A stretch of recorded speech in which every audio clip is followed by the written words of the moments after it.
Se você deseja um dia ficar rico, isso é tudo que você precisa saber. É a regra principal para construir a sua riqueza. É justamente entender a diferença entre um ativo e o passivo e adquirir cada vez mais ativos. Bom, e se você ficou curioso para saber a diferença entre eles, fica aqui nesse vídeo que hoje eu vou explicar tudo sobre a diferença entre um ativo e um passivo. Antes de mais nada, curta aqui o vídeo e também siga a gente e vamos para o vídeo. Bom, de início a gente deve entender o que é um ativo e o que é um passivo. Nesse caso, ativo é tudo aquilo que te gera renda, ou seja, que te gera uma receita recorrente. Já o passivo é tudo aquilo que te gera uma despesa, ou seja, que acaba consumindo seu dinheiro de forma recorrente. E todo esse conceito, todas essas explicações vem justamente de um dos melhores livros de finanças do mundo, que é esse aqui, Pai Rico, Pai Pobre. Caso você tenha interesse em querer ler o livro e tudo, comprar, vai estar o link aqui embaixo. Nesse livro, Robert conta a história de como o pai rico dele explicou a diferença entre um ativo e um passivo, que é justamente que um ativo, ele bota dinheiro no seu bolso, já um passivo, ele acaba tirando dinheiro do seu bolso. Mas no próprio livro, o Robert acaba aprendendo algo importante com o pai rico, que ele fala que a maioria das pessoas que estão tanto na escola ou então que acabam se formando, muitas das vezes não sabe diferenciar coisas simples como um ativo e um passivo. E essas pessoas geralmente são as que mais acabam se afundando em dívidas, justamente porque não tem uma proficiência financeira, ou seja, que não entende um básico sobre educação financeira para cuidar do seu dinheiro. Tem até uma frase muito boa no livro em que eu acabei grifando, que eu achei interessante aqui para falar para você, que é justamente que ele fala que a inteligência ela resolve problema e acaba gerando dinheiro, mas se você tiver um dinheiro sem inteligência financeira, esse dinheiro acaba desaparecendo depressa. É um ponto até interessante, porque no próprio livro o pai rico acaba falando que não importa o quanto dinheiro a pessoa faça, se ela não tiver inteligência financeira para cuidar do dinheiro, sempre o dinheiro vai acabar aparecendo depressa e ela vai acabar se afundando em dívidas. E ao decorrer da história ele até acaba ensinando tanto para o Mike, que é o filho do pai rico, e o Robert, que é um amigo do Mike, a entender um pouco mais sobre um fluxo de caixa, que já é algo mais voltado para a contabilidade. Mas que como naquela época eles eram muito jovens ainda, o pai rico acabou ensinando eles através de desenhos, que é justamente ele pegava duas colunas e fazia um comparativo entre ativos e passivos. E com isso ele já acaba explicando de maneira muito simples a diferença entre uma pessoa que tem uma mentalidade pobre e uma pessoa de mentalidade rica. Perceba que nesse ponto não é nem uma diferença entre financeiro, é mais uma questão já de mentalidade, para saber lidar com o dinheiro. Vale ressaltar que um passivo, muitas das vezes, pode ser considerado um carro, por exemplo. Ah, mas como assim meu carro pode ser um passivo se eu uso ele? Ele, claro que é um investimento, se eu uso para andar com ele, tudo, ele não é um passivo. E justamente nesse ponto do carro acaba sendo um pouco interessante, porque o carro acaba tendo vários custos, ou seja, o passivo é tudo aquilo que acaba tirando dinheiro do seu bolso. E com o carro justamente tem os custos, que tem o IPVA, tem o licenciamento do carro, tem também o seguro, tem o financiamento que muitas das vezes as pessoas acabam fazendo para adquirir o bem, tem também a questão do custo de manutenção e o custo com a gasolina, que aqui no Brasil, né, não está um preço muito atrativo, não é mesmo? Coisas que muitas das vezes simples, as pessoas acabam não colocando na balança para entender muito mais como é que vai funcionar o fluxo de caixa dela, com a renda que ela tem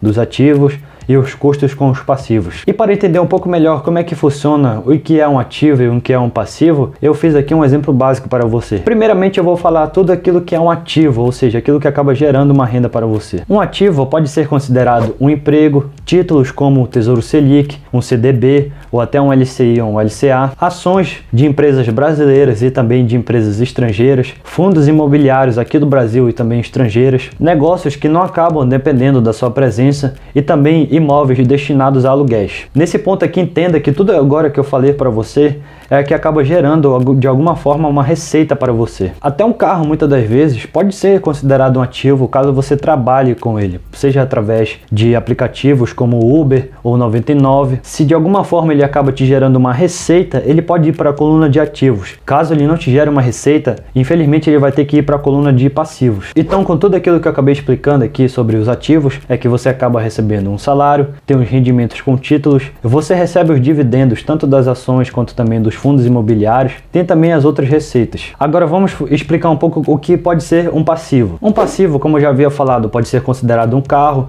ou então um imóvel, um empréstimo, um financiamento ou até assinaturas e serviços no geral. Perceba que já nessa parte aqui, né, até agora tudo que eu falei é alguma coisa que acaba te gerando uma despesa recorrente. Como justamente tem a questão do carro, tem também o financiamento, o imóvel, empréstimo e assinaturas e serviços, como pode ser considerado um streaming, como Netflix ou até a Disney, por exemplo. Um ponto muito polêmico que às vezes as pessoas não acabam entendendo é que a casa em si, ela pode ser considerada ativo para muitas pessoas, mas não é bem assim. O que acontece muitas das vezes, que até no próprio livro acaba explicando, é que as pessoas quando começam a trabalhar ou até construem um relacionamento com alguém pensando em famílias, acabam se endividando de maneira muito rápida, que é justamente fazendo o financiamento para adquirir a casa. E ao fazer esse financiamento, a pessoa já bota aí uma despesa que pelo menos de 20 até 30 anos que ela vai ter que pagar para em si aquele imóvel ser dela. Então, por conta desse imóvel ser considerado uma despesa de longo prazo, ele pode ser sim considerado um passivo, porque todo mês você vai ter que pagar ele. E aqui eu não estou dizendo nem falando que você deve ou não comprar uma casa, só estou explicando justamente a diferença do que pode ser um ativo em si e o que pode ser um passivo. E por fim, depois de você entender um pouco melhor do que é um ativo e um passivo,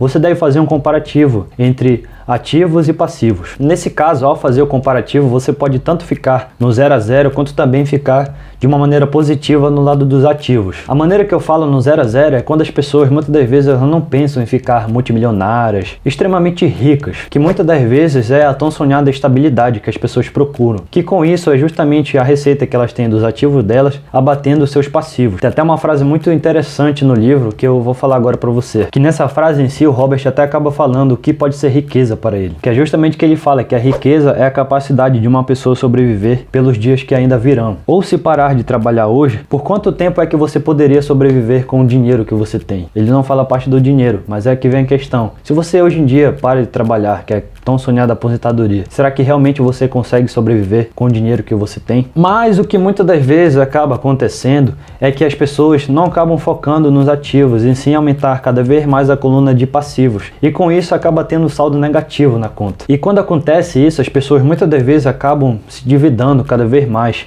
tanto para pagar suas contas, como fazendo empréstimos, refinanciando alguma coisa ou até hipotecando tanto o seu imóvel quanto também qualquer outro tipo de bem. Isso acaba acontecendo justamente porque as pessoas de mentalidade pobre focam em só um único ativo. E esse ativo é justamente que é o ponto do emprego, que chega até um certo ponto em que as pessoas muitas das vezes acabam desejando ter um salário maior, porque com os passivos que ela tem, aquele emprego já não paga tanto o salário que ela precisa para pagar os seus passivos. Para essas pessoas, de primeira instância, elas não acabam focando justamente que é aumentar primeiramente a sua coluna de ativos. Por isso que não importa o tanto que ela ganhe, se ela não tiver inteligência financeira, ou seja, educação financeira para saber lidar com o dinheiro, ela sempre vai querer desejar mais e mais, porque ela sempre vai aumentar cada vez mais a sua coluna de passivos. Já uma pessoa de mentalidade rica é totalmente ao contrário. Ela foca primeiramente em aumentar a sua coluna de ativos, para que com o passar do tempo os seus ativos acabem abatendo justamente os seus custos com os passivos. É até um fato importante até aí, porque no próprio livro, logo no começo, contando a história e tudo, o Robert ele acaba sofrendo um bullying junto com seu amigo Mike, em que os amigos deles vão fazer um tipo de viagem e tal, e eles acabam falando, tanto para o Mike quanto para o Robert, que eles não foram convidados justamente porque eles eram muito pobres. Para você ver, como a sinceridade de uma criança é muito forte. E ao passar por aquele tipo de bullying, ele acabou indo atrás do pai dele, que era o pai pobre, a entender um pouco melhor como é que faz dinheiro em si, porque ele não queria mais ser pobre. E com os fracassos que teve no decorrer do tempo, na história e tudo, o próprio pai do Robert acabou falando que se realmente ele quisesse aprender a fazer dinheiro, ele tinha que conversar com o pai do Mike, que já era considerado uma das pessoas muito valiosas até no próprio banco em que o pai pobre tinha conta também. Então o Robert ele acabou conversando com o Mike para que o Mike falasse com o pai dele para ensinar como fazer dinheiro e tudo, ele até acabou concordando. Aí que vem um ponto interessante, que é justamente porque quando o Robert vai na casa do Mike, ele acaba se assustando um pouco, porque o pai rico em si, ele já era considerado um dos maiores empresários do Havaí. E quando ele vê que a casa dele não é de luxo em si, que acaba sendo muito simples, que mora num bairro consideravelmente pobre e que tem coisas simples como um carro, algo do tipo, ele acaba ficando um pouco confuso com isso. Mas justamente que é aí que entra o ponto. O pai rico em si, ele já comandava vários negócios, porque primeiramente ele focou em aumentar os seus ativos, para que se com o tempo ele pudesse comprar os seus passivos. E até no próprio livro fala que com o tempo o pai rico se tornou uma das pessoas mais ricas do Havaí e morreu sendo um dos caras mais ricos também do Havaí. Hoje em dia o império ainda do pai rico acaba sendo ainda muito mais forte, que o Mike, como ele aprendeu muito com o próprio pai dele, ele multiplicou ainda mais o capital. Ou seja, nessa história tem alguns insights interessantes, que é justamente a primeira, a gente tem que focar em aumentar os nossos ativos, em melhorar em tudo, primeiramente plantar, para que em si, no futuro, que não muito distante, você acabe colhendo aquele fruto. Outro ponto interessante que até no próprio livro fala que o emprego muitas das vezes pode ser considerado uma solução de curto prazo, ou seja, você vai recebendo o salário e tudo, mas em si tira uma parte para já focar na sua coluna de ativos, que com o tempo aquela coluna de ativos fique cada vez mais forte. Então é isso, pessoal, espero que vocês tenham entendido um pouco melhor a diferença entre um ativo e um passivo. Não se esqueça de curtir o vídeo aqui embaixo e também de seguir a gente aqui. Comente o que você achou do vídeo, o que você quer ver por aqui e compartilhe com seus amigos. Até mais, tchau!